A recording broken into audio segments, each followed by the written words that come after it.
Velkomin á morgunfund Grænna skrefa. Þetta held ég fjórða sinn sem að ég tek þátt í að stýra svona fundi og búið að vera ótrúlega mikil þróun í Grænum skrefunum á þessum árum. Það voru ekkert svo margir þegar ég byrjaði hérna, en nú eru næstum allar stofnanir þátttakendur sem bara ótrúlega ánægjulegt. Og ég ætla að biðja ykkur núna að fara, ef þið ekki komin inn á slido.com og skrifa græn skref og ég sagt með eina spurningu til ykkar þar. Af því að þessi fundir þeir voru fyrst náttúrulega bara fyrir stofnanir í ríkisstofnanir, en núna hefur við boðið sveitarfélögunum sem eru með græn skref líka taka þátt og bara öðrum áhugasömmum. Þannig að það væri rosalega áhugavert að heyra hvaðan þeir að koma. Spurning Bergljót, hvort þú skiptir yfir og deilir slido-skjánum núna?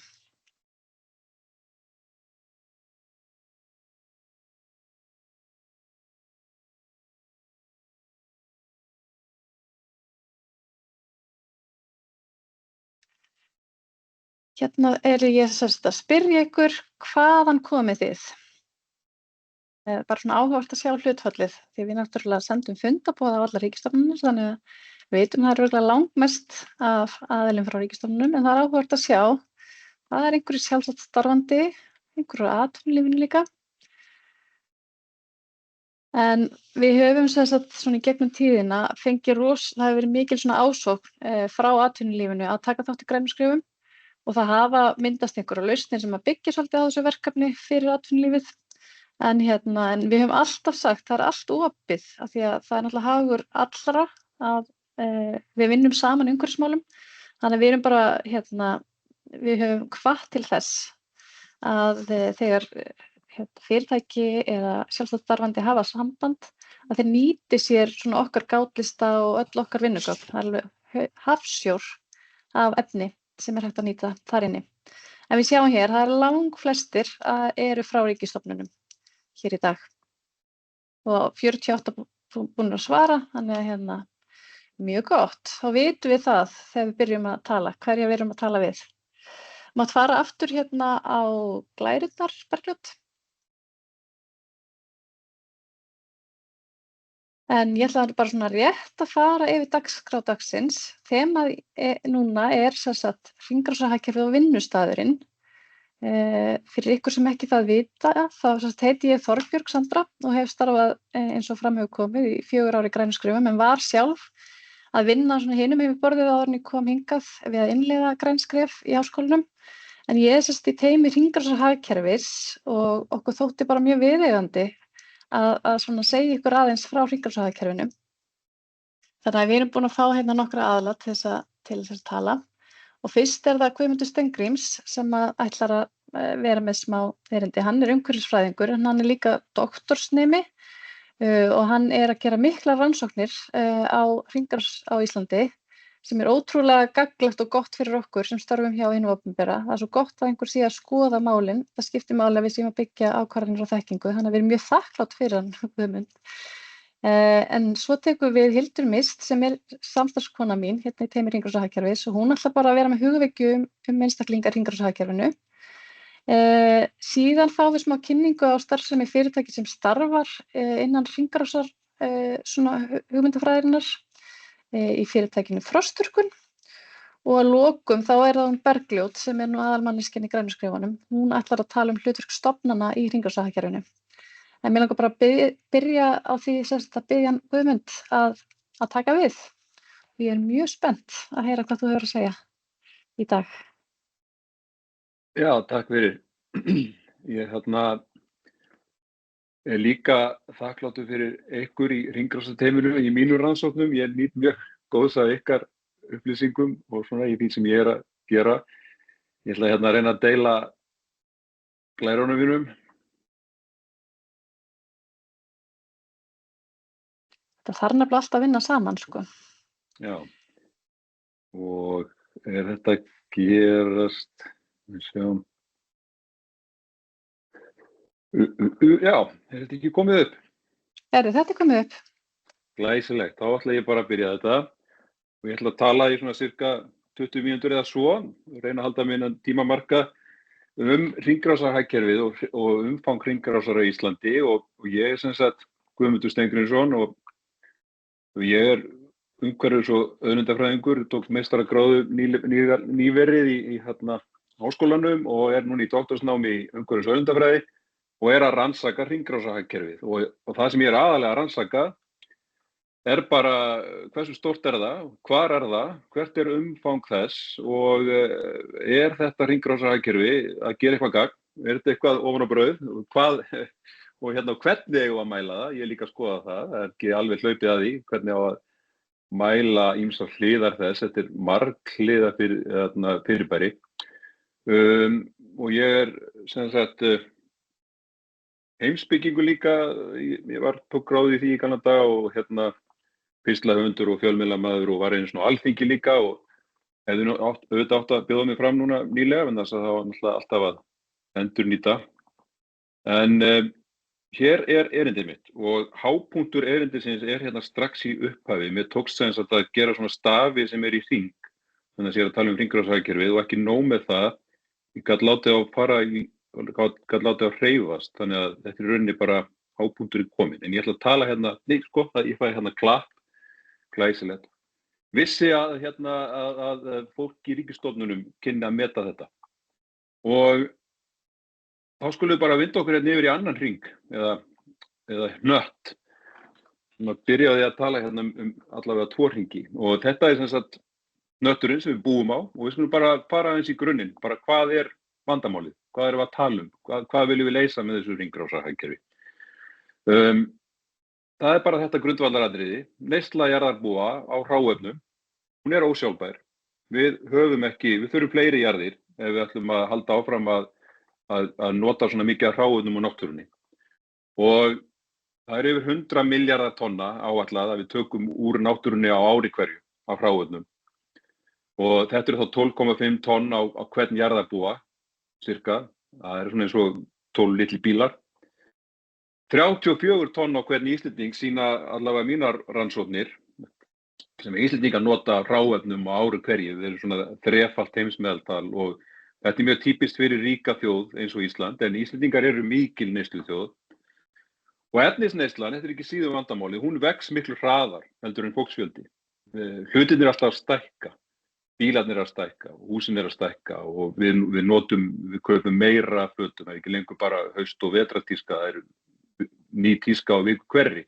Þannig að við erum þetta svolítið mikill breki sem að vaxa þarna og við sjáum þetta líka bara ef við skoðum, við tölum oft að auka hagvöxt og auka neyslu og það þykir jafnvel jákvætt og svona, en 2% vöxtur í neyslu á ári hverju árlega, það þýðir tvöföldin í heildarneyslu á 35 árum, bara einfalt reiknistæmi, þannig að þá erum við komin upp í 200 milljarðar tonna sem við tækjum úr hráefnum og náttúrunni árið 2060. Þetta hefur í för með sér eyðingu vistkerfa, það bara blasir við, eyðing vatnsbóla og eyðing líffræðilegra fjölbreytni. Og svo lýst líka að þessu gríðarlegur útblástur gróðurhúsalofttegunda og þannig tengist hringrásarhagkerfið og þetta vandamál. Þetta var kvöld. Nú einhver að tala, en þetta tengist sem sagt auðvitað líka loftslagsmálunum vegna þess að þessi öflun hráefna og framleiðsla á nýjum vörum svona kannski valdur að 50% af útblæstri gróðurhúsalofttegunda. Þannig að það að efla hringrás eða minnka ágang á auðlindir og minnka þessa nýframleiðslu á vörum líka rosalega mikilvægt loftslagsmál. Og þetta raun og veru, þetta annar hringur og þriðji hringurinn og þetta hringrásarhagkerfið, svona hugmyndin með því að það svona andstæðan í fræðunum við línulega hagkerfið. Línulega hagkerfið þannig að við öflum hráefna, búum til vörur, neytum þeirra og hendum þeim svo. Og í hringrás þá reynum við að fara meira í hring, þannig að hráefni kemur inn og við hönnum vöruna út úr hráefninu, við framleiðum hana, við dreifum henni, við neytum hennar og notum hana og svo líftíma lokið og þá söfnum við saman vörunum eða efnunum í 4 tunnum núna í Reykjavík og svo í Sorpu og víðar og svona. Þetta heilmikil operasjón og Íslendingum gengur alveg ágætlega í þessu. Svo viljum við helst ekki farga þeim, en það eitthvað sem fer í förgun og við erum alltaf að reyna að minnka það og restina setjum við í endurvinnslu. En svo líka ýmislegt annað sem við reynum að gera í þessum hring. Við reynum að minnka einfaldlega þörfina fyrir hráefni. Það svona fyrsta skrefið. Þá minnkum við líka úrganginn og þá minnkum við bara þennan ágang í auðlindir sem þetta gengur allt út á.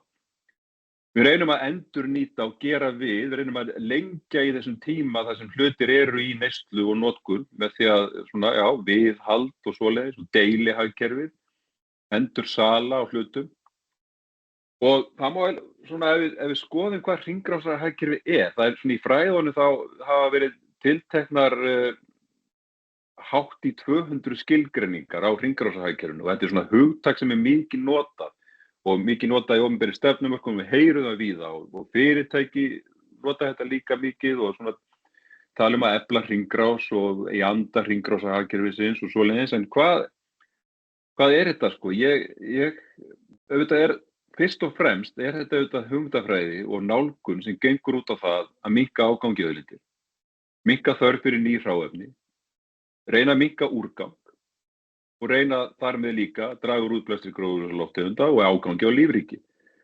Og erlendis talað eða í ensku talað R-in eða R-strategies og það vegna þess að það eru svo mörg orð sem byrja á recycle, reuse, repair og allt þetta.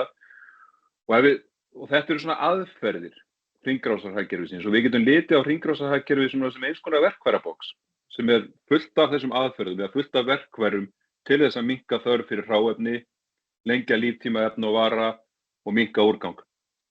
Helst niður ekki neitt. Og þess byrja öll á á ensku og við njótum ekki góðs af því á íslensku, en það endurvinnsla, endurnotkun, endursala. En þessi orð, recycle, reuse, remanufacture, repair og allt þetta, það búið að skilgreina hátt upp undir 39 slík orð. Þetta urmull það aðferðum hringrásarhagkerfisins til þess að reyna að draga úr ágangi á auðlindir og svo framvegis. Sjáum þetta hérna í einu kraðaki. Ég skemmti mig við það að finna alls konar leturgerðir. Og ég í mínu rannsóknum undanfarið, ég hef í meistararitgerðinni þá skilgreindi ég hringrásarhlutfall Íslands og við förum aðeins nánar það á eftir. Þess að bara reynda að skoða hvað mikið af efnum, þessum 34 tonnum á mann sem koma inn í hagkerfið færu aftur í hring. En núna nýverið þá hef ég verið að skoða hvað erum við að nota af þessum hringrásaraðferðum. Hvar sjáum við þessar hringrásaraðferðir svona í verki, í samfélaginu, meðvitað eða ómeðvitað? Hvað erum við að gera? Og í minni nálgun þá hef ég verið að beina sjónum mínum að 4 svona aðferðum og ég tel þær aðferðir ná svona yfir býsna breytt svið svona innan hringrásarhagkerfisins. Og það fyrst þá reduce, eða að draga úr. Ég hef þá verið að spyrja í mínum rannsóknum, eru við á Íslandi eitthvað að draga úr og hvar pottur brotinn í því? Hvað umfangið af því að við erum að draga úr? Og það erfitt að rannsaka þetta svolítið, það þarf að leita tölum mjög víða. Og svo hef ég verið að skoða reuse eða endurnýtingu, endurnotkun, bara endursölu á hlutum og það hefur lítið verið rannsakað á þessu bara í fræðunum og ekki bara á Íslandi heldur víða. Það erfitt að festa hönd á þessu. Hvað erum við að endurnota? Og ég búin að vera að rannsaka það til þess að reyna að skilgreina umfang hringrásar á Íslandi. Svo hef ég verið að skoða repair eða viðhald, hvað að gera við, eru við mikið af því, auka líftíma varana í hringrásar inn í hagkerfinu. Og svo hef ég verið að skoða bara því klassíska endurvinnslu eða recycle sem við þekkjum auðvitað mjög vel og erum náttúrulega á fullu í á hverjum degi með því að flokka og skila og svoleiðis og mörguleiti kannski það sem að hefur fengið mestan fókus á undanförnum árum. En ég hef verið að skoða þessar 4 nálganir, hringrásar nálganir. Og hvað snýst þetta? Hvað þurfum við að gera?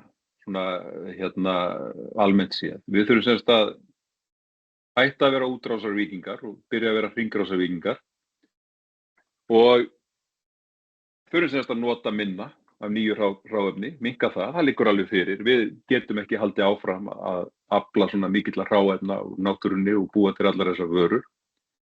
Og við þurfum sem sagt að finna leiðir að hamingju og velsæld innan vinnustaða og svoleiðis, svo ég tali í þennan hóp, án efnisneyslu. Við þurfum að reyna að finna leiðir til dæmis til þess að gefa starfsmönnunum jólagjafir sem eru frekar upplifanir, hreyfing, samvera af ykkur tagi. Nota öll tækifæri til þess að draga úr. Svo þurfum við að nota efni sem allra lengst og það er gríðarlegt flæði af efnum sem fer inn í ríkisstofnanir og stofnanir sveitarfélaga og svoleiðis, bara skrifstofuvörur og alls konar tæki og tól og það er gríðarlegt að ná miklum áhrifum með því að reyna að nota allt þetta sem allra lengst og gera við hluti, deila hlutum, nota leigur og svoleiðis og velja líka gæði, þannig að kaupa góða hluti sem endast vel, nota þetta aftur og aftur, þannig að þegar til dæmis ríkisstofnanir hætta að nota skrifstofustólana þá finna einhverja aðra sem vilja nota það og svoleiðis. Þetta er bara klassísk leið. Það skiptir til dæmis rosalega mikið að í innkaupum ríkisins og sveitarfélagana sem sett inn klausa það að reyna að kaupa sem mest af endurnotuðu og ég líka aðeins byrjar að rannsaka það, hvað er helst að finna það og til dæmis allt ryðfrítt stál sem er flutt inn til Íslands frá Evrópu, það er 80% endurunnið, þannig að það leynist víða í innflutningi möguleika til þess að kaupa endurunnið og frekar en eitthvað sem er búið til úr nýju hráefni, þannig að það er hægt að vera vakandi yfir þessu og hvað ríki og sveitarfélög gera í þessu er alveg gríðarlega mikilvægt. Fyrirtæki líka. Og aukin hringrás með öllum þessum aðferðum sem okkur bjóðast til þess að efla hringrás, það þýðir meiri sjálfbærni og það er náttúrulega eitt höfuðmarkmið í öllu rekstri núna, meðal annars með hertum löggjöfum Evrópusambandsins að reyna að auka sjálfbærni og þetta þýðir líka minni útblástur sem er okkar meginmarkmið að reyna að glíma við loftslagsvána. Sameinuðu þjóðirnar voru nú bara að gefa út skýrslu í dag að heimsbyggðin logi hreinlega út af loftslagsáhrifum sem eru bara hafin. Já, en nú skulum við skoða aðeins. Er þetta takast? Og ég sem sagt verið að skoða Ísland og eins og ég sagði áðan, þá skoðaði ég hringrásarhlutfallið, hvað er Ísland línulegt hagkerfi eða er ykkur hringrás og sem eins og ég sagði áðan, jarðarbúar nota 12,5 tonn á mann á ári, svona sirka, og ríkar þjóðir eins og Ísland nota lang mest. Þetta er fyrst og fremst eitthvað sem ríkar þjóðir þurfa að takast á við og koma í veg fyrir að þróunarlönd fari sömu leiðina eins og ríkar þjóðir hafa gert. Hvað nota Íslendingar? 34 tonn á ári, sagði ég.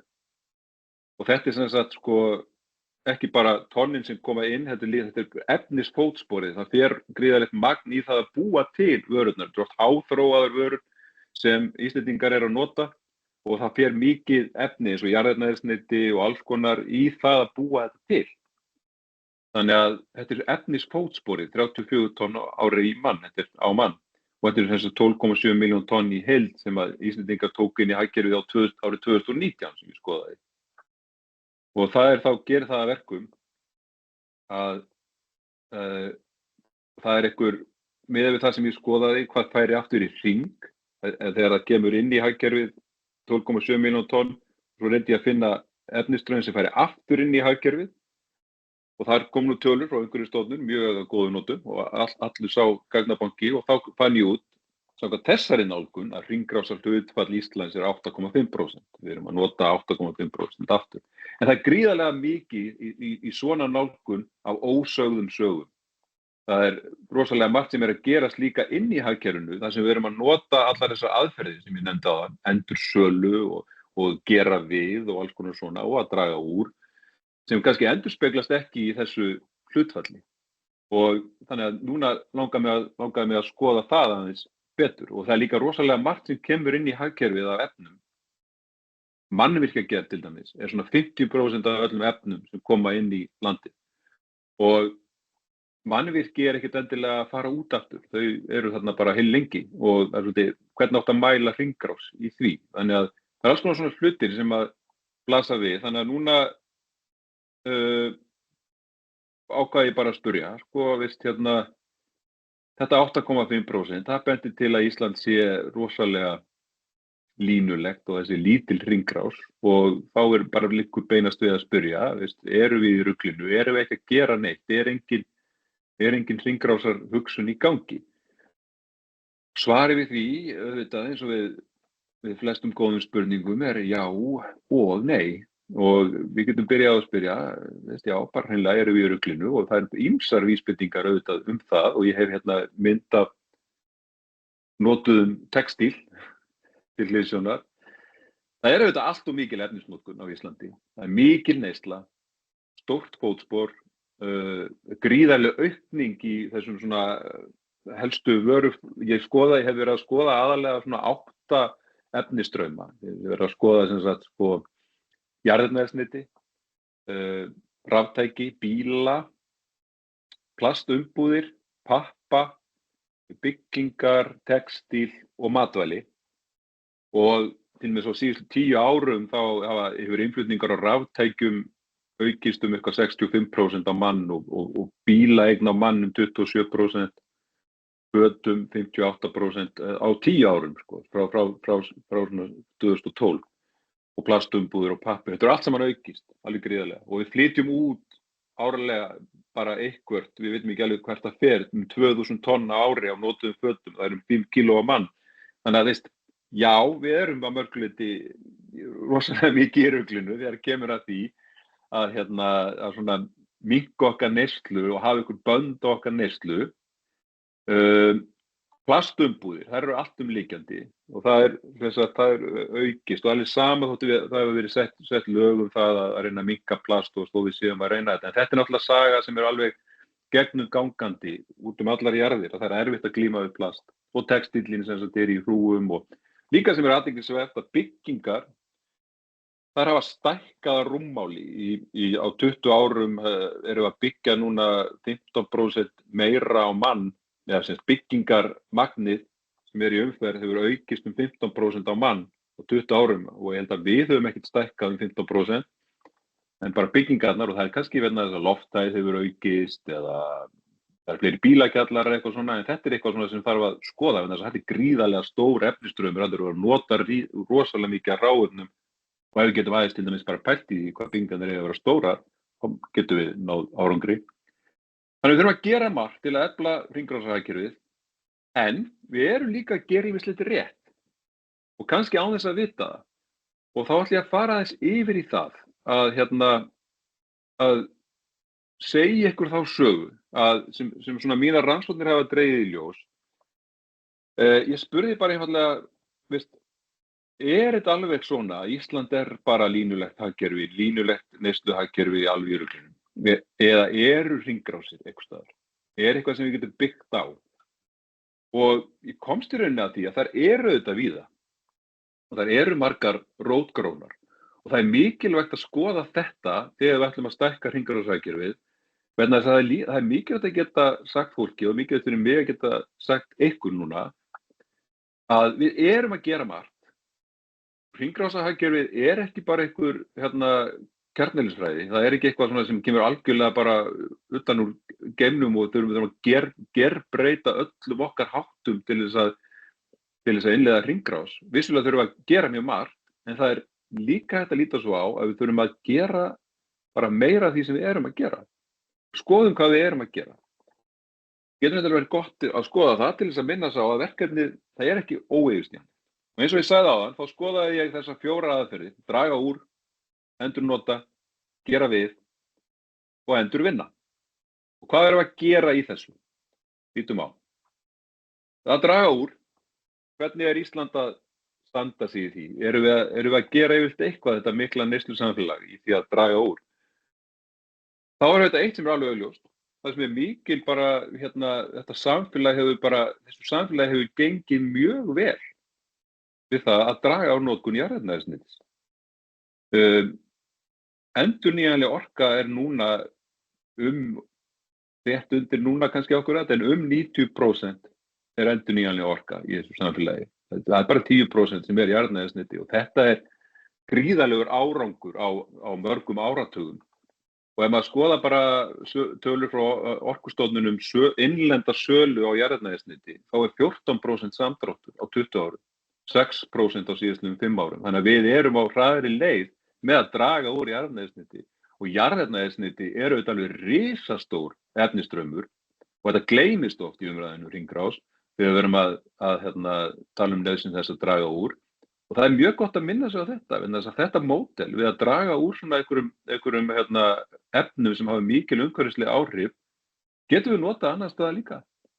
Við getum minnt okkur á þetta, við höfum gert þetta og erum á fullu í þessu. Það til dæmis minni notkun á pappa, það minnkað 28% á 10 árum og þetta kannski líka út af því að stafræna byltingin, þetta þýðir að þetta endurspeglar þjóðfélagsbreytingar sem orðið, við notum miklu minna af pappa og reyndar líka kannski endurspegla það að prentmiðlar hafa nú farið á hausinn á Íslandi og svona, en allavega, þetta minni efnisnotkun, en reyndar þýðir þetta líka kannski meiri gagnaver til þess að við erum að færa allt yfir í stafrænt, þannig að oft erum við með því að draga úr, þá erum við meira kannski að fara yfir í eitthvað annað, en allavega, þarna erum við að draga úr hráefnisnotkun. Og svo svona umhverfislega mestu áhrifin í matvælum af rauðu kjöti og mjólkurafurðum og skýrslur þessu opinbera, 2 neyslukannanir 2011 og 2021 sýna 10% minnkun í neyslu á þessum svona umhverfislega áhrifamiklu matvælum, þannig að þarna erum við að draga úr sem mikilvægt. Það hefur dregið úr bílaeign á mann síðastliðnum 5 árum 7% og hérna kem ég núna einu athyglisverðu. Ég sagði áðan að efnisneysla hefur aukist á Íslandi á síðastliðnum 10 árum, mjög mikið. Svo fór ég að skoða síðastliðin 5 ár. Þá kemur í ljós að í öllum þessum efnisþáttum, þrátt fyrir að einkaneysla hafi almennt aukist, að í öllum þessum efnisþáttum sem ég hef verið að skoða, sem eru svona umhverfislega mjög mikilvægir, eins og textíll og raftæki og svoleiðis, að þá hefur dregið úr á mann á síðastliðnum 5 árum. Eins og bílaeign. Það hefur dregið úr neyslu á raftækjum á mann síðastliðnum 5 árum 4%. Það hefur dregið úr kaupum á klæðnaði á mann síðastliðnum 5 árum 9%. Þannig að má spyrja sig, erum við kannski að ná árangri hérna, eða þetta bara tilviljun? Mögulegt, með þess að við byrjuðum að tala hringrás, það fyrsta skipti talað hringrás á Íslandi á Alþingi 2015 og fyrsta skipti minnst á hringrás í svona opinberum fjölmiðlum 2012, þannig að þetta ný umræða, og allir sjálfbærni umræðan hefur farið gríðarlega mikið á skrið, þannig að það getur vel verið að við séum að ná árangri. Kann að vera. Og þá eigum við að vera ánægð með það. Þetta getur líka, auðvitað það tíminn að leiða í ljós hvort þetta sé eitthvað sem raunverulega að gerast. Getur líka verið að við séum að draga úr neyslu á mann í þessum flokkum því að samsetning þjóðarinnar hefur breyst. Það mun fleiri útlendingar, mun fleiri innflytjendur, það getur vel verið að þeir komi með aðra neysluhætti inn í þetta mikla neysluþjóðfélag. En skoðum að nota aftur, eða reuse, eða endurnotkun, endurnýting og það líka margt ánægilegt að gerast. Það svona trend í gangi sem að virðast benda til þess að við séum mögulega á réttri leið. Fyrsta lagi þetta, sem sko dæmi mjög rótgróna hringrás, sem líka eins og með jarðnæðisbildi, mjög hollt að minna sig á. Bílar eru notaðir aftur og aftur og aftur og aftur. Og ég þurfti að fara að grafa svolítið djúpt og þetta var mjög mikil, þessi rannsókn var mjög mikil gagnaöflun. Ég þurfti að grafa mjög djúpt til þess að finna tölur það hversu oft bílar skipta að jafnaði eigendur á ári. Eða hversu margir bílar skipta eigendur og niðurstaðan 22%. Og þetta umfangsmikill endursölumarkaður. Þetta nánast deilihagkerfi. Hús eru notuð aftur og aftur sem betur fer. 6,5% af íbúðarhúsnæði skiptir eigendur árlega. Það merkileg aukning í sölu á notuðum raftækjum, 127% aukning í góða hirðinum, merkileg aukning í sölu á notuðum fötum. 77% fá svona mjög stórum endursöluaðurum af fötum. Og nú ætlum ég að gera við erum að gera við bílan okkar, 4,3% bílar eru keyrðir út árlega, meðalaldur bíla eru aukist ríflega 30%. Og við erum að gera við húsin okkar, og það einungis 0,054% af byggingum í Reykjavík eru meðaltali rifnar árlega. En merkjanleg aukning í viðgerðum á raftækjum, 38% aukning hjá okkur svona 5 stórum raftækjaverslunum, með raftækjaviðgerðaraðilum og merkjanleg aukning í viðgerðum og fötum líka. Og við erum að endurvinna líka mikið. Það endurvinnslu hlutfall bíla, stáls, raftækja, pappa og byggingarúrgangs er 100% kringum það. Lífrænn úrgangur er líka að rjúka upp í endurvinnslu. Þannig að sko, þetta er til dæmis dæmi það hvað löggjöf getur skipt miklu máli. Það bannað núna að urða lífrænn úrgang og við þá lagasetningu, sem er dæmi bara vel heppnað svona bann, þá bara virðist endurvinnslu hlutfall ef svona moltugerð og gasgerð, það var rokið upp í 90%. Þannig að auðvitað langt í land, við erum auðvitað að losna við olíuna alveg og neysla hefur vaxið mikið eins og ég sagði til lengri tíma, en það er samt aukin endurnýting og hún er samt lítil auðvitað miðað við heildar efnisstrauminn, en það er samt aukin og byggingar þó það séu kannski ekki rifnar en þá er rifið úr þeim og við þurfum auðvitað að skoða líka, bara byggingaparta og svoleiðis, hvort við séum að endurnota það. Og eins og ég sagði áðan, þá er byggingar líka vaxið í rúmmáli. Þannig að þetta er svona marghöfða þurs, en það er að gera sem sagt, og það var minns erindis, að minna sig á það að þetta er samt hægt. Og með því að rækta sprotana, með því að rækta þetta sem er að gerast, við virðumst vera að virðist vera aukin áhuga á því að endurnota, aukin áhuga á því að gera við. Og þótt að segja kannski lítið núna, þá er þetta vaxandi, við að gera styðja við það. Setja hnitmiða púst í aðgerðir sem skipta máli. Spá til dæmis í hvað byggingar eru stórar og svoleiðis. Auka vægi endurunna efna í innkaupum, það er alveg dauðafæri fyrir þennan hóp sem ég er að tala við hér. Og styðja við viðgerðir og endurnotkun á gömlum hlutum, það er áhuga á þessu. Við erum að gera þetta í mjög stórum efnisstraumum, bílum og húsum, minnka sóun almennt, styðja við vistvænna neyslumynstur. Það er greinilegt að fólk vill fara úr matvælum sem hafa mikil umhverfisleg áhrif, eins og rautt kjöt og dýraafurðir og mjólkurafurðir og yfir í eitthvað annað. Við að gera efla það. Þannig að þetta er niðurstaðan. Gerum meira af því góða sem við erum þegar að gera og þá aukum við umfang hringrásar á Íslandi. Takk fyrir. Koma svo. Takk kærlega, Guðmundur. Þetta eru nefnilega góða fréttir. Mér fannst einmitt mjög ánægjulegt að tala við þig svona í aðdraganda þessa erindis að sko við þurfum kannski ekki svona þessa byltingu sem maður var alltaf búin að sjá fyrir. Það þyrfti að bylta kerfinu. Við þurfum bara svona, við erum alveg rólega, við erum bara aðeins að hraða breytingunum. En það er ekki þannig að við þurfum bara einhvern veginn að þurrka allt út og byrja upp á nýtt. Heldur bara gera meira af því góða. Mjög gott. Nákvæmlega. En við ætlum næst að fá Hildi Mist Friðjónsdóttir, samstarfskonu mína, til að svona koma með smá hugvekju hvað hún er að gera í sínu einkalífi til þess að vera svona vænni fyrir hringrásina. Mér er svo gaman að fá hana til að tala því að sko að þegar maður er að tala nægjusemi þá kannski sér maður fyrir þessi manneskju sem að gerir ekki mikið en þetta er manneskja, hún er fagurkeri, hún kann að skemmta sér og hafa það gott, hún er algjör ofurmamma og dugnaðarforkur. En þrátt fyrir það, þá kann hún líka að rækta nægjusemina og gera það mjög vel. Þannig að bara Hildur, segðu okkur endilega frá. Já, heyrðu, takk fyrir þetta. Heyrið ekki örugglega í mér og sjáið glærurnar og svona. Allt under control. Takk Tobba, þetta voru engin smá orð, en bara ótrúlega gaman að fá að vera með ykkur hér í dag og ég heiti sem sagt Hildur og vinn í teymi hringrásarhagkerfis.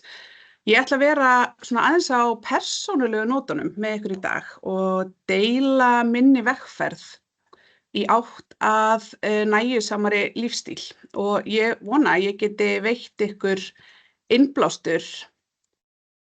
En ef við bara byrjum á byrjuninni, að þá er ég alin upp við bara mikla nægjusemi og nýtni og svona. Og það var mikil áhersla lögð á það að ég færi vel með dótið mitt og að það væri ekki einnota og að það geti síðan eignast framhaldslíf hjá einhverjum öðrum. Á þessum tíma þá voru líka eins og í dag markaðir með notaðan varning. Og ég man til dæmis ekki eftir því að hafa fengið ný skíði fyrir en bara ég var unglingur örugglega bara í 10. bekk eða upp úr því. Og sama á við skauta og hjól, allt þetta. Ein jólin þá fékk ég gömlu Nintendo tölvuna, þessa, hún heiti Nintendo NES, þessi gráa, gamla. Og hún hafði verið keypt, notuð einhvers staðar út í bæ. Og ég var náttúrulega bara alsæl með hana og sé í rauninni alltaf eftir að hafa losað mig við hana. En ég man ekki eftir því að maður hafi pælt neitt sérstaklega í því að þetta væri notaðar vörur.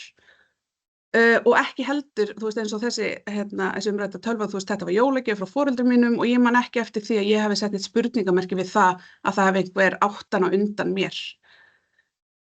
Svo gengu þessi hlutir bara barnanna á milli, á milli systkinabarnanna í fjölskyldunni og við erum frekar mörg, þannig að það var bara aldursröðin, koll á kolli, bara næsti sem var í röðinni. Og það sama var með fötin.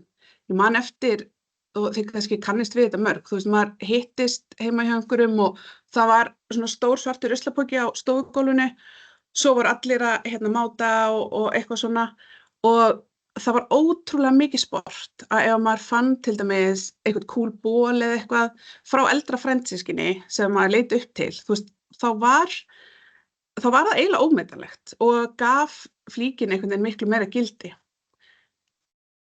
Við erum kannski svolítið ekstrím fjölskyldan í þessu, en sonur minn, hann lærði að hjóla árið 2019 og það gerði hann á þessu hjóli sem þið sjáu á myndunum, en þetta hjól hafði ég fengið að gjöf 30 árum áður. Það var árið 88 eða 89, eitthvað svoleiðis, og hjólið var að sjálfsögðu búið að fara frændsystkina-röðina þessi 30 ár á milli, en þetta var svona dæmi þessa daga, þú veist, þegar hlutir voru gerðir til að endast og þetta hjól bara mjög gott dæmi það og bara í fullu fjöri ennþá núna, en þetta gerði hjólakennsluna miklu skemmtilegri og við, þú veist, höfðum bæði bara ótrúlega gaman af. En þetta snýst ekki bara uppeldi og fjölskyldu, heldur það líka félagslega umhverfið sem mótar okkur alveg svakalega mikið. Og þó að ég sé alin upp við, þú veist, eins og ég segi, bara mikla nægjusemi og nýtni, að þá var ég líka unglingur í kringum aldamót og á þeim tíma þá eyddum við vinkonurnar ófáum klukkustundum í Kringlunni og það var rosalega mikil áhersla á að eiga það nýjasta. Hefur náttúrulega líka með aldurinn að gera, þú veist, maður á þessum mótunar árum og maður að bera sig saman á þetta, en það var rosalega mikil áhersla á þetta, þú veist, að eiga nýjustu díselbuxurnar eða hvað það var. Og ég man að mamma pirraði sig á þessu. Hún sagði stundum við mig, sko, henni fannst eitthvað furðulegt við það að við værum að hringja á milli til þess eins að segja frá, þú veist, herri, ég var að kaupa með þetta eða hitt, og henni fannst þetta eitthvað svona skrítið og sem ég skildi náttúrulega alls ekki þá, en skil fullkomlega í dag, þú veist, að þetta var einhvern veginn svona aðalfókusinn. Og bara annað gott dæmi þú veist, tíðarandan sem var, það að Smáralind, ég alin upp í Kópavogi, en Smáralind opnaði haustið 2001, 10. október, ég fletti upp núna áður en ég gerði þennan fyrirlestur, og spennan var það mikil að við bara skrópuðum öll í skólanum og fórum á þessa opnun. Veist, þetta segir rosa mikið stöðuna og það var náttúrulega bara góðæri á Íslandi. Fyrirgeðu, það heyrist í einhverjum? Já, það var náttúrulega bara góðæri á Íslandi á þessum tíma og kaupmáttur jókst bara ár frá ári, allt fram að hruni og það voru allir ógeðslega ríkir. Ég meina, ég var þarna bara kollung og þú veist, maður hafði ótrúlega mikið á milli handana og þetta hafði fyrir með sér að þú veist, það voru farnar ófáar verslunarferðir til útlanda til dæmis af því að það var bara svo ódýrt, það var bara ódýrt að vera þar og náttúrulega að versla allt þetta drasl sem maður þurfti náttúrulega bara alls ekki á að halda. En árið 2006 þá fórum við á Hróaskildu, sem sagt vinahópurinn og við gerðum sko verðsamanburð og skoðum hvað kostaði að fara á þjóðhátíð og hvað kostaði að fara á Hróaskildu. Og það kostaði náttúrulega ekkert að kaupa flug á þessum tíma. Þannig að við ákvaðum að drífa okkur á Hróaskildu og tókum inn í reikningin bara uppihald og allt þetta og auðvitað náttúrulega, þú veist, ódýrara að kaupa eitthvað bjór þar úti heldur en hér og svona. En við fórum út með nánast engan farangur og flugum til Köben, fórum sem bara með lest til Hróaskildu og fórum þar í Jysk og keyptum tjald, dýnur, svefnpoka, allt þetta sem við áttum samt í rauninni á Íslandi, bara nefndum ekki taka það með. Fórum, keyptum þetta, fórum á svæðið, vorum þar í viku, svo skildum við þetta bara eftir þegar við fórum heim. Og ég fæ bara martraðir í dag að hugsa þetta. Þannig við basically vorum þarna með einnota útilegubúnað sem náttúrulega algjörlega klikkað. En þetta sumar þá eyddum við líka, við tvær vinkonurnar löngum tíma í Köben, við vorum hana í eitthvað, 1-2 mánuði eða eitthvað og ég man að það var annað sem var ótrúlega spennandi við það og það var sem sagt að á þessum tíma þá voru þessar búðir eins og H&M og aðrar svona ódýrar voru ekki komnar til Íslands. Þannig að við vorum ótrúlega spenntar fyrir því að geta farið og keypt okkur eitthvað djamból eða eitthvað djamdress og nota bara eitt kvöld og það var ekkert mál að því að það var svo ódýrt og síðan getum við bara verið, farið aftur síðan helgin eftir. Og ef maður hugsar þetta núna, þetta náttúrulega algjör klikkun. En það auðvitað eðlilegt að neysla aukist þegar að kaupmáttur eykst, en það þarf samt ekki endilega að vera þannig. Og oft þá held ég að það gerist ósjálfrátt, að því við erum oft bara á autopilot, ásækið, og samfélagsgerðin á Íslandi, hún ýtir líka bara undir ofneyslu. Bæði erum við nýrík þjóð og það líka að því að við erum svo fá, þá svo auðvelt að fylgja bara straumnum. Og það jafnvel bara erfitt að vera öðruvísi, taka ekki þátt og skera sig úr. En þá segi ég, það bara svo mikilvægt þá að vera meðvitaður, bara staldra við og hugsa. Ég flutti síðan til London og lærði þar fatahönnun, nokkrum árum seinna og vann í retail í mörg ár á eftir, eða bæði fyrir og eftir. Og hef það svona verið þeim megin við borðið, bara að reyna að selja sem mest og allt þetta. En í dag þá ég rosalega gagnrýnin á tískubransan. Og eftir London þá flutti ég til Köben og eignaðist þar strákinn minn 2016 og var þar ennþá í Köben að vinna í retail. En ég held að það var á þeim tíma sem ég fór að skipta dálítið takt, svona varðandi minn lífstíl. Og þegar ég lít tilbaka, ég kannski fattaði það ekki þá, þegar ég lít tilbaka þá sé ég að samfélagsgerðin þar hafði töluverð áhrif. Það bara aðeins aðrar áherslur í Danmörku. Lífið rólegra og eins og ég var með leikskólabarn, fólk sækir snemma á leikskólan og það fer á róló. Það bara einhvern veginn, það gera það bara allir. Fókusin meira á þessa samveru og á einhvern veginn hægara líf, bara einhvern veginn að stoppa og njóta. Og það náttúrulega bara mikil hefð fyrir markað með notaðar vörur og þarna, þetta fyrir tæplega 10 árum, þá voru þegar komin upp, eins og eru núna að koma hingað, til þess að selja og kaupa og notað og svo eru náttúrulega loppumarkaðir rótgrónir í menningunni þar. Og Danir eru samt heimsfrægir fyrir þessa tímalausu hönnun og þessa klassísku hönnun og það kannski, sem maður pælir í, það kannski eitt af því sem gerir menninguna öðruvísi. Og ég alls ekki að segja að maður get ekki átt fallega hluti og haft fínt í kringum sig og allt það, þó að maður tilengi sér nægjusemi. Þetta meira spurning bara magnið og hraðan, að velja gæði og líka að velja það sem hentar okkur sjálfum til lengri tíma en ekki bara út frá því hvað tísku hverju sinni. Þannig að svona, í rauninni það kannski bara spurning að þekkja sjálfan sig og vita bara hvað maður hefur smekk fyrir og hvernig maður Punkturinn yfir var síðan þegar ég flutti til Íslands 2019 og þá fór ég að vinna í fatasöfnun Rauða krossins. Og þar var ég með bara ofneyslu íslensku þjóðarinnar ljóslifandi fyrir framan mig alla daga og það ekki annað hægt en að verða fyrir áhrifum á stað eins og þessum niðri í Skútuvogi þar sem að fatasöfnunin En ég var partur af akkurat þessu áður. Ég var partur af menningu sem meðhöndlar vörur sem einnota og þrátt fyrir það að vera alin upp í rauninni við það andstæða.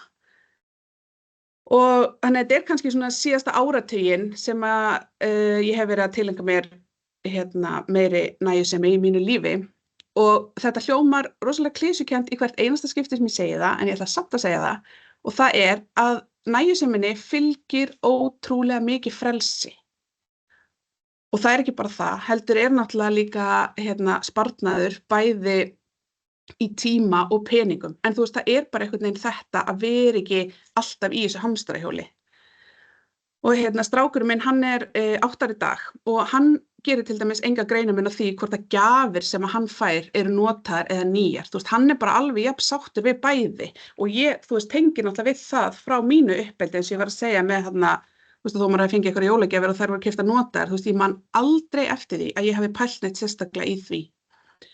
Og sama líka eins og með að fá frá eldri frændsystkinum, þú veist, hann sko fyrir honum er bara gull og gersemar ef að hann fær eitthvað sem að frændans sem er úlingur, sem er 14 ára, eitthvað sem að hann fær frá honum sem að hann hefur átt, þú veist, það er bara algjörlega málið fyrir honum.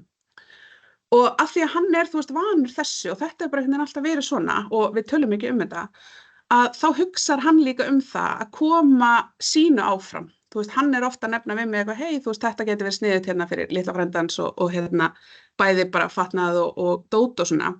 Þú veist, og það er með þetta, þú veist, að krakkar, þeir læra nefnilega bara það sem fyrir þeim er haft, eins og við erum alltaf að tala og það er líka þetta með sko, þú veist, það er ekki hvað við segjum, heldur hvað við gerum, þú veist, af því að þau kopía það. Og eins og þegar ég hef verið að bjóða í afmælið hans, þú veist, þá hef ég beðið fólk að kaupa notað, gefa upplifanir eins og gjafabréf í ísbúð eða bíó eða eitthvað slíkt, eða einfaldlega að finna bara hluti sem til á heimilinu og gefa áfram. Þú veist, og það er oft bara besta lausnin í rauninni, þú veist, ég meina eins og bara bækur og ýmislegt sem að setja bara upp í hillu, þú veist, af hverju ekki að koma þeim áfram á næsta. Og þetta var alveg erfitt fyrst og ég man þetta var held ég á síðasta ári í leikskóla sem ég gerði þetta í fyrsta skipti hjá honum, en á svipuðum tíma þá hafði ég lesið viðtal við konu sem gerði þetta sama í afmæli barnsins síns og það einhvern veginn hjálpaði mér og gaf mér eitthvað kraft til þess að bara láta vaða og síðan þá, þú veist, þá er þetta bara orðin vani og fólk er farið að þekkja okkur og þú veist, ég þarf ekkert alltaf í hverju afmælisboði að vera eitthvað að undirstrika þetta, þú veist, þetta er bara orðið eitthvað svona system.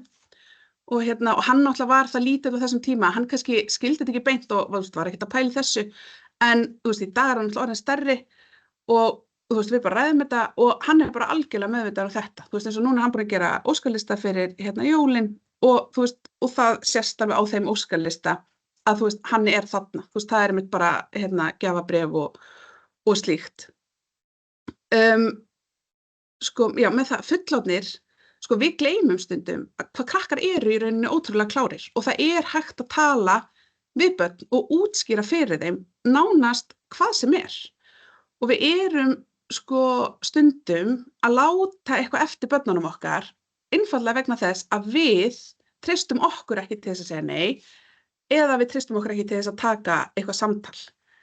Og ég átti samtal bara núna síðustu helgi einmitt við vinnufélaga minn akkurat þetta og það er þessi fína lína á milli þess að gera það sem börnin okkar biðja okkur og það sem er þeim fyrir bestu.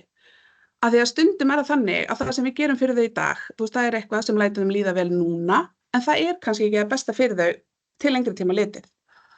Og við erum flest að reyna að leggja okkur eins vel fram og við getum til þess að búa þessum krökkum sem besta framtíð. Ég meina, við erum öll að sinna þessum misskemmtilegu verkefnum, þú veist, við erum að sinna heimalestri og við erum að vakna fyrir, þú veist, 8 helgar til að fara á einhver íþróttamót og eitthvað, bara með, sko, hagsmuni barnanna í huga. Og þess vegna finnst mér, sko, þetta í rauninni vera bara beintengt, sko, minni neyslu og meiri núvitund og það er bara þetta að vera til staðar og dvelja í augnablikinu og gera núna það sem muni vera gott seinna, þú veist, bæði fyrir okkur og fyrir þau. Þú veist, við berum náttúrulega ábyrgð líka á þeirra framtíð og ef við færum fókusin núna að þá hefur það svo jákvæð áhrif til framtíðar. Og það er svona, þessi umræða, hún hefur einhvern veginn svona neikvæðan stimpil á sér eins og þetta sé svo ógeðslega leiðilegt og svo leiðilegt að vera umhverfisvænn og allt þetta, en sko það er það nefnilega alls ekki, þetta þarf hvorki að vera neikvætt né leiðilegt og þetta er í rauninni bara ótrúlega skemmtilegt og gefandi, finnst mér og bara, þú veist, já, og við græðum í rauninni það verðmætasta og mikilvægasta sem við eigum og það tími. Ég upplifa allan að tíminn, hann líður alveg ógeðslega hratt og bara lífið líður ógeðslega hratt og svo líður það bara ennþá hraðar eftir sem að maður eignast börn og verður foreldri. Og ég núna ótrúlega þakklát fyrir að hafa staldra við og fært minn fókus og svona megin ástæðan fyrir því að ég geri það bara til þess að nýta hverja mínútu, þú veist, bæði með synum mínum, fjölskyldu, vinum mínum og það sem mér finnst gott að sko hugsa hvernig ég sjálf og hann munum horfa tilbaka í framtíðinni, þú veist, hvernig vil ég að hann horfi tilbaka á sína æsku og hvað vil ég líka sjálf sjá, þú veist, þegar ég orðin fullorðin og bara lítið farin veg og að því að þú veist, ef ég pæli bara í mínu uppeldi og minni æsku, þú veist, þá það samverustundir bara 100% sem eru það dýrmætasta en ekki einhverju veraldlegi hlutir, þú veist, og maður man varla einu sinni eftir því. En svona hegðunarbreyting, hún verður náttúrulega að koma frá okkur sjálfum, þú veist, og hvatinn, hann ekki neins staðar nema hér, þú veist, hann bara innra með okkur og það ekki nóg að vita til þess að breyta, þú veist, maður þarf að gera það bara meðvitað. Og ég hef stundum lesið viðtöl við eldra fólk sem að fara yfir líf sitt og og að svona, kannski tala þú veist, eftirsjá eða eitthvað hvað það sem að það hefði viljað breyta. Og það bara í flestum tilfellum tengt of litlum tíma með ástvinum. Þú veist, að hafa til dæmis unnið og mikið þegar börnin voru lítil, að því svo þau náttúrulega bara stór svona, þú veist, og bara vera ekki meira til staðar. Þannig að markmiðið mitt að fókusa á þetta núna, þú veist, áður en það verður of seint, svo að þegar ég lít tilbaka, þá sé ég sátt við hvernig ég nýtti tímann og forgangsraði. Þannig að mikilvægast í rauninni bara að mínu mati, þú veist, það bara anda, njóta og dvelja saman í deginum. Og þessi litlu, hversdagslegu hlutir, þeir geta verið þeir allra dýrmætustu, bara ef maður gefið þeim gaum. Þú veist, nánd og samskipti bara meðal okkar grunnþarfa og eins og til dæmis bara það að vera í tækjalausum samskiptum heima, bara leggja frá sér símann og bara, trúið mér, ég næ ekki að gera það alltaf, en þegar ég næði, þú veist, þær stundir bara ómetanlegar. Og já, við þekkjum flest lífið núna sem slagorð krafts, en mér langar bara að deila með ykkur að lokum annarri setningu sem ég búin að vera með á heilanum bara núna í marga vikur eða mánuði og það sem sagt titill á gömlu sálarlagi, þið kannski þekkið þetta sem á mínum aldri, en lagið heitir einfaldlega Ævin augnablik og það kemur líka fram í textanum. Þannig að ég bara hvet ykkur til þess að hlusta á það lag í dag og minna ykkur á að tíminn, hann það dýrmætasta sem við eigum. Takk. Takk fyrir þetta, Hildur. Bara örsnögt, ef að Bergljót deilir aftur slætofinu, þá megið þið setja núna inn þú veist, ef að þið gerið eitthvað í ykkar einkalífi til þess að draga úr sóun eða nýta betur, endilega deilið því með okkur inn á slætó. Þið getið farið því sem að náðu þessu ekki áðan, slætó.com og grænskref, grænskref og bætti við atriðum. En við kíkjum kannski bara á þetta eftir og ég ætla að biðja Hrafnhildi Árnadóttir að taka við, en hún framkvæmdastjóri í fyrirtæki sem að starfar svona innan hringrásarhagkerfisins og undanfarna mánuði þá höfum við einmitt verið í mjög miklu samskiptum við alls konar fyrirtæki sem að leggja áherslu á þetta. Og Hrafnhildur og Frostþurrkun eru eitt af þeim fyrirtækjum og það sem að mér finnst svo geggjaði að það rosa mikið gróska, mikil nýsköpun, fullt af nýjum fyrirtækjum að spretta fram sem einmitt horfa á þetta, hvar sóun, þar ætla ég að vinna. Þannig að endilega Hrafnhildur, þú mátt deila glærum og bara taka við og segja okkur aðeins frá ykkur. Já, takk fyrir. Ég ætla að gá hvort mér takist að deila sjáið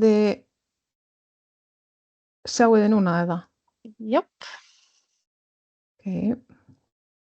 Herði, já. Og takk fyrir að leyfa mér að vera með. Ég ætla að segja ykkur aðeins frá verkefni sem að við byggum til og höfum verið að vinna að síðastliðið ár og svona einmitt í anda hringrásarhagkerfisins. En eins og nafni gefur til kynna, þá erum við fyrirtæki sem sérhæfir sig í að frostþurrka matvæli. En við frostþurrkum ávaxta og grænmetis, frostþurrkum ávöxt og grænmeti og búum til afurðir, úr þessum hráefnum sem hefði annars verið hent. Og við fáum ferska ávexti og grænmeti frá innflutningsaðilum, til dæmis Innes og bönunum og líka beint frá íslenskum grænmetisbændum í sumum tilfellum. Ok. En fyrir þau sem vita kannski ekki hvað frostþurrkun þá frostþurrkun mild þurrkaðferð fyrir matvæli og álitin ein besta þurrkaðferð sem þekkist. Margir þekkja þessa aðferð kannski betur sem aðferðina sem notuð til að búa til matur fyrir geimfara. En við frostþurrkun hráefni þurrkað við mun lægri hita heldur en gengur og gerist og það á sér ekki stað niðurbrot í þurrkferlinu. Þannig að það tekst að viðhalda næringarefnum, lífvirkum efnum, litarefnum, bragðefnum mun betur heldur en með öðrum hefðbundnari leiðum. Og eins og fram kemur á glærunni þá almennt talað um að alltaf 97% næringarefna viðhaldist í gegnum þurrkferlið. En þessi þurrkaðferð hefur verið notuð erlendis mjög lengi en hún rétt núna að ná fótfestu á Íslandi af einhverjum ástæðum. Þrátt fyrir að Ísland hafi alltaf verið talin mjög góður kostur fyrir notkun þessar aðferðar út af einmitt aðgengi að raforku, endurnýtanlegri raforku, þá hefur hann einhvern veginn ekki náð fótfestu fyrr en bara núna. Á myndinni sést hvernig frostþurrkar lítur út. Hráefni sett inn í þurrkarann, fest, og þar sem það fryst, djúpfryst og svo hitað upp undir lofttæmi, þar til allir rakinn hefur verið fjarlægður úr hráefninu. Og þegar hráefnið svo tekið út, þá lítur það nákvæmlega eins út og þegar það var sett inn nema án vökva. Þannig að það getur verið erfitt að sjá muninn til dæmis á fersku jarðarberi og frostþurrkuðu jarðarberi því það lítur nákvæmlega eins út. Það er bara léttara. Já. Við erum núna í dag búin að þurrka rúmlega 5 tonn af grænmeti og ávöxtum sem hefði annars lent í ruslinu. Og á myndunum má sjá okkur vinna með annars vegar sveppi og hins vegar banana. Og þetta eru hráefni sem við tökum við í fullkomlega neysluhæfu ástandi. Og það getur verið alls konar ástæða fyrir því að það þarf að henda þessu hráefni, til dæmis stærð og lögun eða lagerstaða. Og á myndunum má til dæmis sjá B-sveppi sem þóttu ekki standast útlits eða stærðarkröfur og banana sem þóttu vera orðnir aðeins og gulir fyrir dreifingu í matvöruverslanir. Þeir kannski komu örlítið of seint til landsins og bara náðu ekki að fara grænir í dreifingu. Þannig að þeim þá bara hent. Af því þá skortir annan farveg fyrir þá. Og þetta oft líka bara, eins og sendingatími hefur hliðrast, afhendingin hittir illa á varðandi lagerstöðuna, stundum hefur bara safnast upp hráefni því það hefur verið vanáætlað, hvað myndi seljast mikið. Og svo þetta stundum bara árstíðabundnar vörur sem eiga til að safnast upp á framleiðslutíma. Úr þessum hráefnum framleiðum við hágæða ávöxta og grænmetisafurðir sem geymast í mörg ár. Það talað um að það megi geyma frostþurrkaðar afurðir í alltaf 30 ár. En reglur kveða á að við megum ekki gefa í lengri endingatíma en 5 ár. Það kannski eitthvað að skoða það. En við framleiðum til dæmis bananakurl, bananaduft, bláberjakurl, spínaduft, sveppaduft, svo eitthvað sem nefnt. Og við erum að framleiða afurðir bæði fyrir almenna neytendamarkað og svo pökkum við líka í stærri einingar fyrir fyrirtæki. En eftir frostþurrkun þá eru þessi hráefni orðin af þurrvöru. Þannig að það þarf hvorki að frysta né kæla. Og það má nota þessar afurðir með sama hætti og þú myndir nota ferskar. Sveppina má til dæmis nota beint í súpur, sósur, pottrétti, ávaxtakurlið vinsælt út á granólaða, morgunkorn og duftið mjög vinsælt í smoothie eða til að hræra saman við abimjólk eða jógúrt eða þess háttar. Fá þarna náttúrulegt ávaxtabragð án aukaefna. Má kannski bæta því við hér að það eru aðeins 2% Íslendinga sem ná að uppfylla markmiðið neyslu 500 gramma af ávöxtum og grænmeti á dag. Það skýtur þannig svolítið skökku við að það sé verið að henda hundruðum ef ekki þúsundum tonna af ávöxtum og grænmeti á meðan við erum ekki eins og ná að uppfylla þessi viðmið, við vorum langt frá því. til dæmis mjög auðvelt að setja eina teskið af spínatdufti út í AB-mjólkina sína og neyta þannig spínat sem jafngildir fullri lúku af fersku spínati. Þó þetta ferska sé alltaf betra, en þá þetta til dæmis mjög góð leið fyrir fólk sem á erfitt með að uppfylla þessi markmið eða erfitt með að borða ferskt grænmeti eða ávexti. Okkar meginmarkmið að búa til farveg fyrir vannýtt matvæli inn í hringrásarhagkerfið og festa frostþurrkunar aðferðina í sessi sem verðmætur hlekkur í virðiskeðju matvæla á Íslandi, með matvælaframleiðslu. Það blasir við flestum að það alltaf mikið af nýtanlegum matvælum sem hent á Íslandi með tilheyrandi kolefnisfótspori og þetta mikið til matvæli sem búið að flytja til landsins í skipum eða flugvélum bara til að vera keyrt í flutningabíl beint í ruslið. Þannig að það geta falist gífurlegt tækifæri að nýta svona hráefni sem að falla til í miklu magni og breyta þeim í verðmætar afurðir. Og það hægt að frostþurrka svo margt meira heldur en grænmeti og ávexti. Þetta á til dæmis við umframframleiddar mjólkurafurðir, kjöt og fiskafurðir, svo eitthvað sé nefnt. En bara með því að nýta þessi 5 tonn sem við erum búin að þurrka á árinu og bara lítið brot af því sem við hefðum getað þurrkað eða hefðum getað móttekið, þá höfum við skapað nokkur störf í sveitarfélaginu okkar, í Þorlákshöfn, og við höfum framleitt hátt í tonn af hágæðu þurrvöru fyrir íslenska neytendur og þetta vörur með margra ára endingatíma. Við höfum mikinn áhuga á að halda þessu verkefni áfram og við finnum fyrir miklum áhuga fólks að taka þátt í verkefninu, til dæmis með því að veita hráefnum inn í verkefnið. Þannig að núna erum við bara á fullu að reyna að styrkja keðjuna og koma vörunum okkar út í svona almenna notkun á meðal almennings og fyrirtækja. Þannig að þetta eitt af okkar uppáhaldsverkefnum og bara mjög gaman að fá að tækifæri til að kynna það fyrir ykkur. En þá bara þakka ég fyrir mig. Takk kærlega fyrir, Hrafnhildur. Það einmitt svo ótrúlega mikilvægt að það sé framboð á vörum sem að svona falla inn í hringrásina og frostþurrkun er alltaf bara eitt af mörgum fyrirtækjum sem að koma fram með sniðugar lausnir. En þarna skiptir það máli líka að sko eftirspurnin sé til. Og þessar vörur eru algjörlega frábærar og bara ég mæli með líka sko að þið sem að viljið efla svona hringrásarfyrirtæki að þið kíkja á Instagram á hringrásarklasan. Það svona vefsíða sem við höldum líka utanum. Það sem við höfum einmitt verið að kynna alls konar fyrirtæki sem starfa með þessa hugmyndafræði. En þá ætla ég bara að hleypa henni Bergljótu Hjartardóttur að, sem eins og ég sagði áðan, aðalmanneskjunni í Grænum skrefum og þau hafi mörg hver átt samskipti við, en hún ætlar aðeins að tala um hringrásarhagkerfið hjá stofnunum.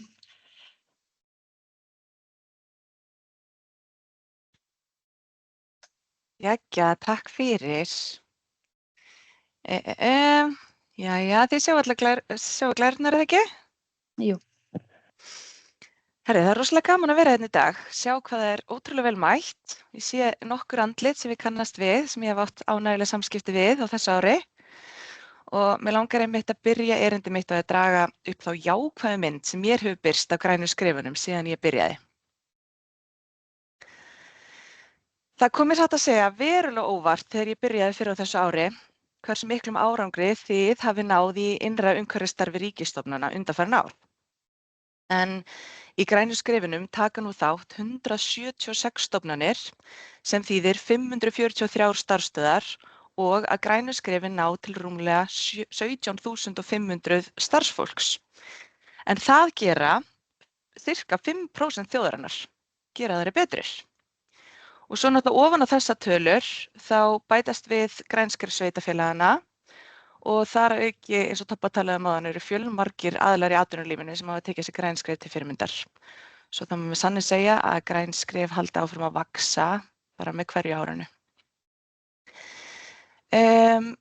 Síðan ég tók við Grænu skrefunum hef ég átt ótal samtöl við mörg ykkar, tengiliði og umhverfisfulltrúa hinna ýmsu stofnana og þessi samskipti hafa öll bara verið mjög jákvæð og uppbyggileg. Það rosalega gaman að upplifa kraftin í ykkur og það mín tilfinning að umhverfisstarf sé að verða ekki bara sjálfsagður partur af starfsemi flestra stofnana, heldur einnig að þetta sé bara, það sé bara svona myndast almennt jákvæður andi í kringum umhverfisstarf. En í dag umræðuefni hringrásarhagkerfi og mitt hlutverk var að reyna að staðsetja stofnanir inn í hringrásarhagkerfinu og draga fram svona þeirra hlutverk. Ég ætla að byrja á örstuttri yfirferð hugtakið hringrásarhagkerfi og hvar stofnanir og geta fundið sig í því. Svo ætla ég að fara yfir hvað stofnanir hafa gert vel hingað til í hringrásarhagkerfinu og að lokum að fara svona í hvað getum við gert meira til þess að styrkja hringrásarhagkerfið. Guðmundur náttúrulega fór mjög vel í þetta áðan, þannig að ég ætla bara rétt að renna yfir þetta svona til þess að styrkja ykkar hugmynd hvað þetta er. En í mjög stuttu máli þá grunnurinn á góðu hringrásarhagkerfi að lágmarka innstreymi náttúruauðlinda og lágmarka útstreymi úrgangs. Þannig höldum við verðmætunum sem felast í auðlindunum sem hafa komið inn í hagkerfið, bara höldum við þessum verðmætum inn í hagkerfinu eins lengi og mögulegt er. Og þannig komum við líka í veg fyrir neikvæðar afleiðingar sem annars yrðu á umhverfið. Rétt lesa bara impra á mikilvægi hringrásarhagkerfisins og það bara frekar einfalt. Náttúrulegar auðlindir eru takmarkaðar, svo við verðum að fara vel með þær og stuðla að skynsamlegri nýtingu þeirra. Og úrgangur hefur oftar en ekki mengandi áhrif á náttúru og lífríki. Þannig að það til mikils að vinna að styrkja hringrásarhagkerfið. Hlutverk stofnana í hringrásarhagkerfinu felst í þeim hluta hringrásarhagkerfisins sem snýr að neyslu og flokkun, svona allavega almennt séð. Það eru atriði eins og að draga úr neyslu, deila, leigja, endurnota, gera við hluti og svo auðvitað flokka úrganginn okkar. En ég ætla eins og Guðmundur að tala aðeins þessi RE-orð, þau eru greinilega mjög mikilvæg. En þetta svona þessi ensku orð sem lýsa svo vel inntaki hringrásarhagkerfisins. Reduce, reuse, recycle. Og ég ætla bara að tala þessi 3, ekki þessi 60 eða hvað orð sem Guðmundur birti áðan. En á myndinni þessu raðið upp í mikilvægisröð. Reduce mikilvægast, það að draga úr neyslu. Hugsa sér vel afþakka, vanda sig virkilega og kaupa ekki óþarfa. Næst mikilvægast reuse eða endurnotkun. Það að nota það sem til nýta til hráefni sem nú þegar eru til, breyta, gera við, fá lánað eða kaupa notað frá öðrum. Og svo lokum það recycle og það flokkunin og koma úrgangnum í endurvinnslufarveg. Já, þá erum við komin að punkti númer 2, þessari spurningu. Hvað hafa stofnanir gert nú þegar í hringrásarhagkerfinu bara með þátttöku sinni í grænum skrefum? Og ég fór í gegnum allar aðgerðirnar sem þið kannist eflaust flest við og flokkaði þær eftir þessum R-um 3. Og það gaman að segja frá því að flestar aðgerðirnar falla undir fyrsta og mikilvægasta skrefið. Það reduce hlutan, að draga úr neyslu. Til dæmis að velja nytsamlega gjafir til starfsfólks, minnka matarsóun, orkusparnaður, kaupa ekki matvörur í smáumbúðum, bjóða upp á margnota borðbúnað en ekki einnota og svo framvegis. Og það voru einnig þó nokkrar aðgerðir sem falla undir reuse hlutan sem endurnotkun, til dæmis að samnýta það sem til á vinnustaðnum, kaupa notað en ekki nýtt, gefa áfram það sem ekki í notkun lengur og svo einnig að stuðla að og kynna endurnotkun meðal starfsmanna, til dæmis með skiptimörkuðum innanhúss. Og síðasta R sem snýr á flokkun og endurvinnslu líka mjög öflugt hjá okkur, en það felur í sér að flokka sé að minnst 8 úrgangsflokka, að alltaf sé flokkun í boði, að góðar flokkunarleiðbeiningar séu á öllu viðeigandi tungumálum og svo framvegis.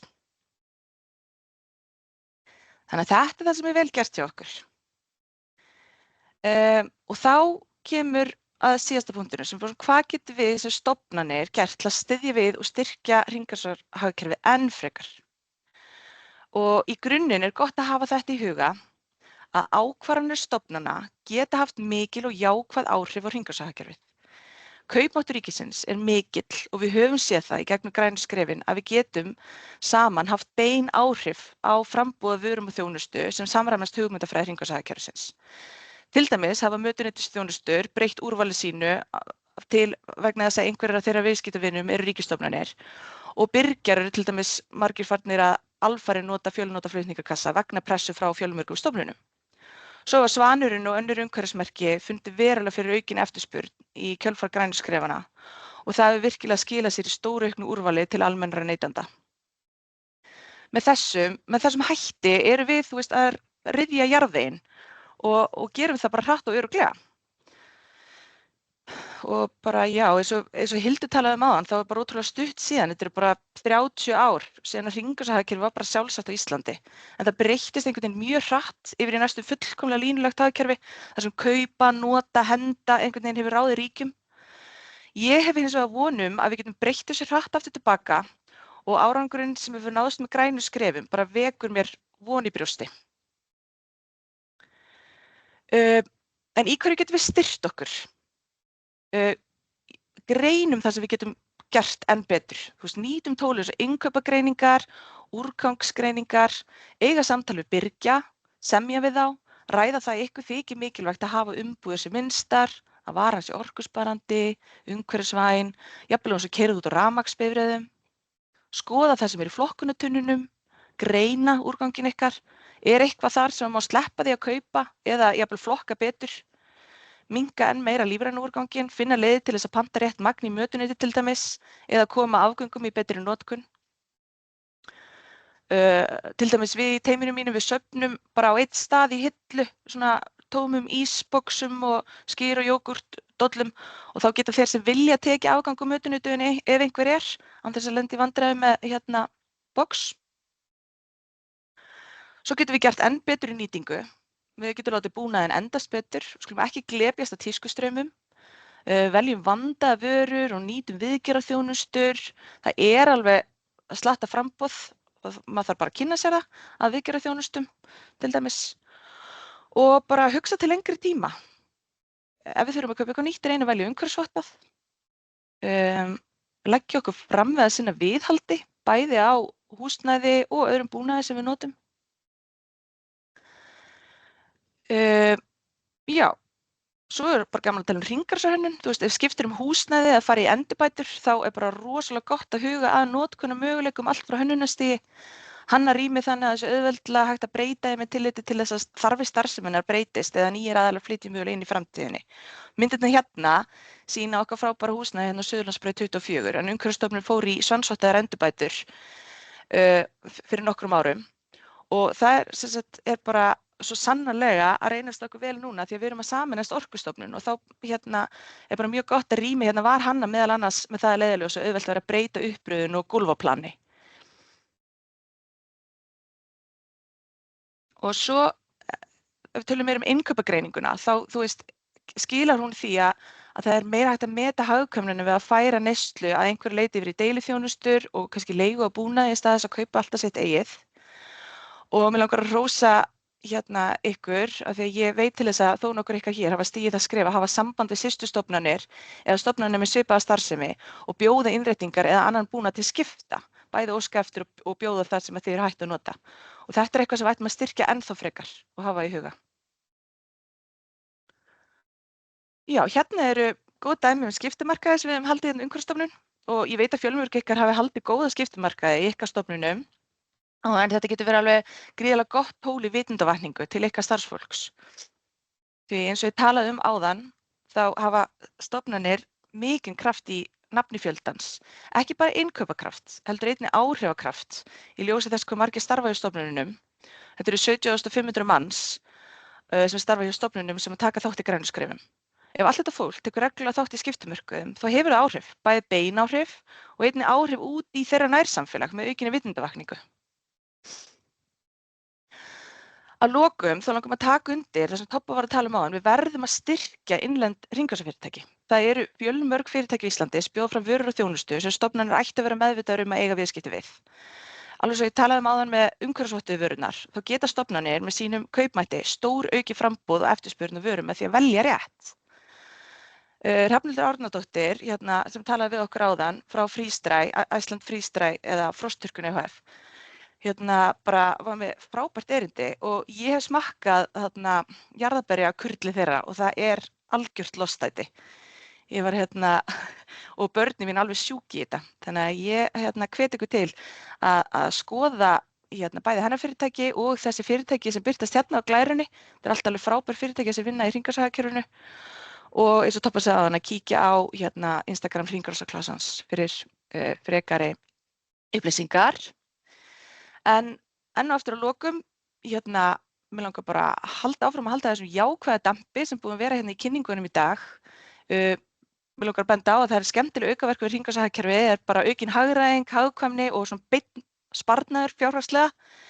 En hringrásarhagkerfið stoppar samt ekki hagvöxt, heldur þvert á móti, stuðlar að hagvexti, atvinnuuppbyggingu, velmegun og þrautseigara samfélagi. Ég þakka fyrir áheyrnina og bara sjáumst hress og kát.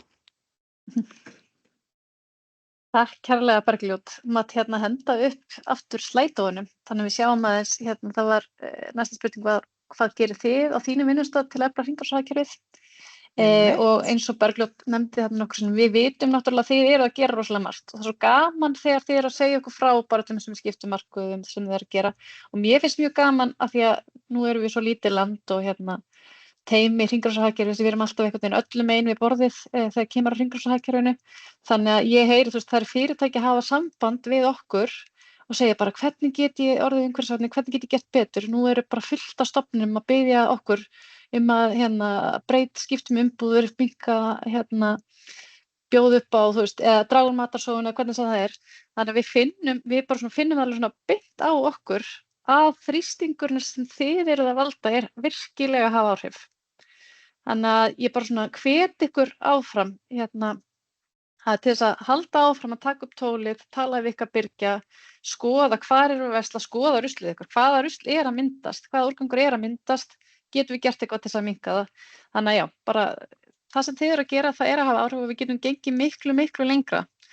En hér eru þið að nefna alls konar hluti. Þið eru með miðlægan prentara til að minnka pappírseyðslu, rafmagnsdeilibíla, skiptimarkaðar af ýmsum gerðum. Þið eru náttúrulega bara endurvinnsla, fríbúð, nýta efnisveituna, það eru jólasveinadótamarkaðar, við erum með svoleiðis í gangi núna, ótrúlega gaman.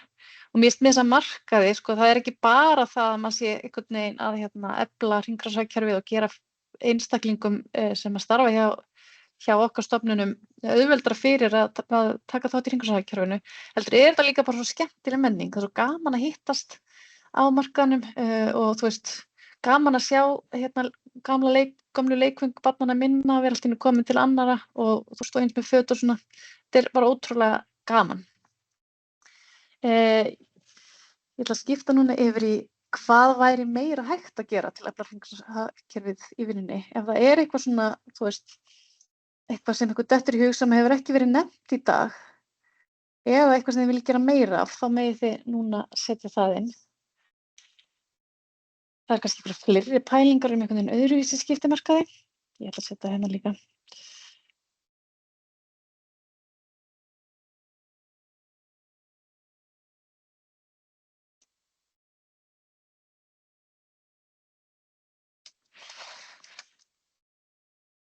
En já, bara ef þið eru með einhverjar spurningar til einhverju í dag eða einhver komment, þá megið þið nú alveg bara rétt upp hendina eða setja inn í tjattið.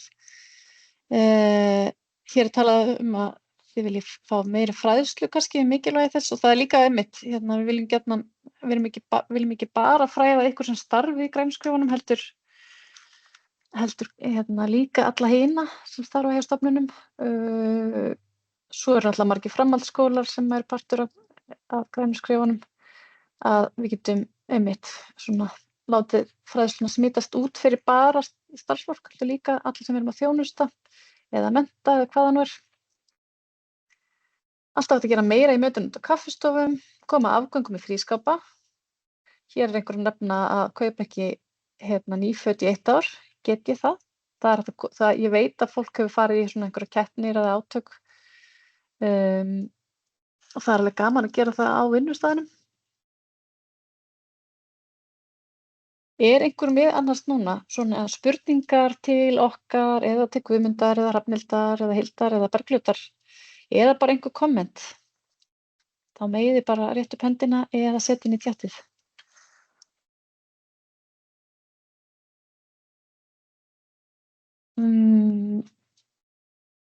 Líka bara ef einhver vill deila einhverju reynslu eða koma einhverja góða dæmisögu.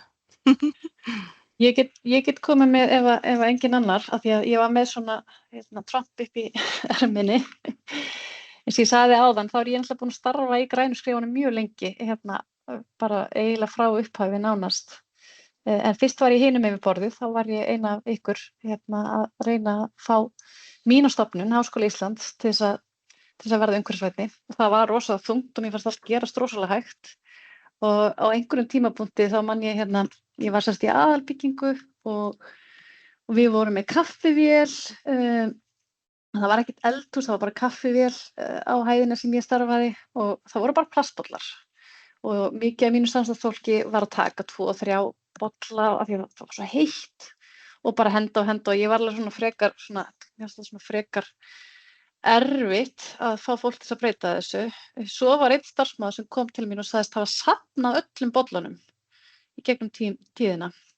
Hann hafði semst aldrei hent bollunum sem hann hafði tekið, heldur bara safnað þeim. Hann var bara að taka einn á dag, en ég var bara svona fann fyrir svona virkilegri reiði þegar hann var að segja mér þetta.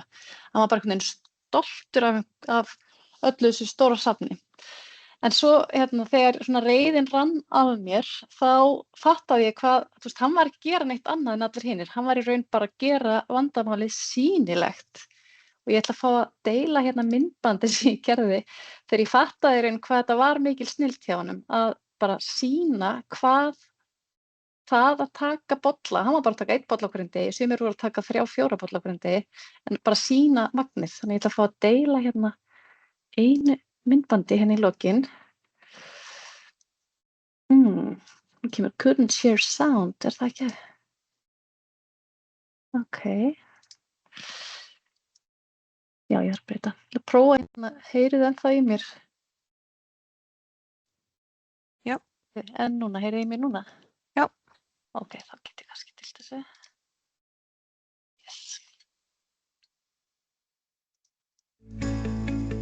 Það virka? Já. Starfsfólk í aðalbyggingu Háskóla Íslands hefur að undanförnu unnið í að innleiða græn skref í starfi sínu og því heyra plastbollar, pappadiskar og annar einnota borðbúnaður þar sögunni til. Ég gleymdi að segja ykkur, þetta fyrir 7 árum síðan, þannig að það er svona áhugavert að sjá hvað mikið vatn runnið til sjávar síðan á þessum tíma. Þannig ég nýbúin að eignast barn, barnið mitt var í bakgrunninn, bara nýfætt, en mér finnst bara svona líka gaman að sjá hvað margt hefur breyst á þessum tíma hjá stofnunum. Ég náttúrulega að stuðla að vitundarvakningu. Það er það sem ég búin að vera að stefna að síðastliðin 4 ár. Bernhard Antoníussen hefur starfað í aðalbyggingu Háskóla Íslands í 4 ár og finnur fyrir miklum áhrifum af þessari breytingu. Á þeim tíma sem hann hefur unnið í háskólanum hefur hann notað 1 plastbolla á dag fyrir kaffið sitt. Hann fór fljótlega að safna þeim saman á skrifstofu sinni og byggði úr þeim eins konar skúlptúr. Þrátt fyrir að nýta sama bollan allan daginn er ótrúlegt magn sem safnast hefur upp. Hvað er það, 700 bollar? 700-800 bollar. Það byrja nú bara sakleysislega með einu glasi hérna fyrir framan, sem verður svo fleiri. 2, 3 og 4 og svo fóru þau upp í einhvern lítinn stafla og svo bara óx það. Og var það þessu fallega verki. Það er ákveðin sorg í gangi held ég, svona almennt. Ég held þetta sé upphafið að listamanna. Nei, þetta er dálítið ókveikjandi. Í aðalbyggingu háskólans starfa 100 manns og stór hluti þeirra hefur notað að minnstakosti 1 plastbolla á dag. Heildarmagn plastkaffibolla undanfarin ár er því svakalegt og enn meira þegar við tökum með í reikninginn alla nemendur og bætum við notkun á plastglösum fyrir vatn, pappadiskum og annars konar einnota ílátum. Já, nú er bara komið með hann smekklega bolla hérna. Það er bolli sem ég bara skóla þá eftir hverja notkun eða hvern dag. Þetta er betri hugmynd heldur en glösin, ég skal alveg viðurkenna það.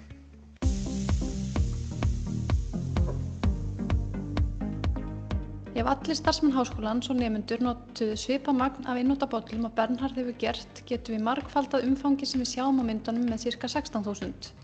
Eitthvað sem eiginlega ómögulegt að sjá fyrir sér. Sem betur fer eru margir meðvitaðir þau neikvæðu umhverfisáhrif sem plastið hefur og nota fjölnota bolla. Það munar alla sem draga úr plastnotkun.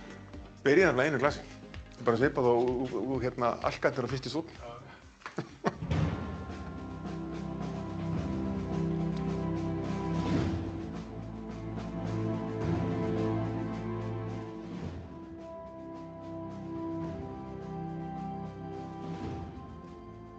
Bernhard hefur nú skipt yfir í fjölnota bolla svo vonandi hættir skúlptúrinn að stækka.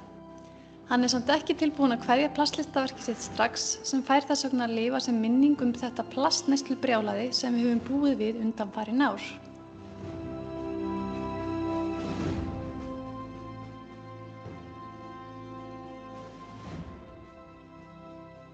Það gamla logoið okkar.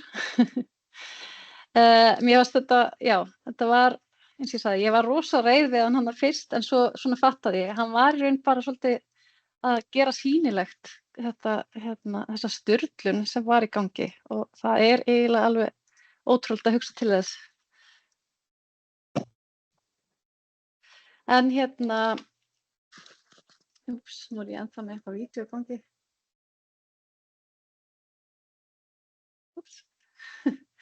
Hérna komið fleiri ráð og tíminn svo sem bara alveg renna frá okkur. Hérna segir einhver mæli með að safna glærum plastglösum eða glærum ílöpum, gera nota sem blómapotta, einmitt. Deila hlutum, einmitt, vinnustaðurinn er fullkominn staður til að skiptast á hlutum. Bara líka fá lánað og svo framvegis. En hvað segirðu Bergljót? Eigum við að láta þetta gott heita? Eða, það er eitthvað tjátt eitthvað. Herri, hérna er eitthvað, spurning.